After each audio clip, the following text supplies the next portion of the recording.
आणि पुढचं दृश्य पाहून दोघेही मागे सरकले. साधारण 35 वर्षांचा राकट माणूस, डोळे सताड उघडे, एकटक छताकडे पाहत, ना श्वासाची हालचाल ना पापणी लवलेली. तो मेला आहे का? कविताचा आवाज थरथरला.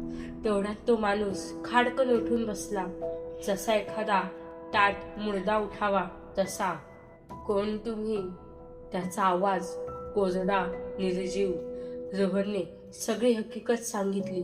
तो माणूस काही क्षण नुसताच बघत राहिला, डोळे न हलणारे. रात्र इथेच काढा, तो म्हणाला. त्या वाक्यात आमंत्रण नव्हतं, तो एक आदेश होता. रात्र वाढत गेली, अंधार अजूनच गडद होत गेला. तो राकट माणूस एकटक कविताकडे पाहत होता. ना पापणी लवत होती, ना चेहऱ्यावर कोणतेही भाव दिसत होते. जणू तो जिवंत नव्हता, पण मृत्यूचं सावट वाटत होता.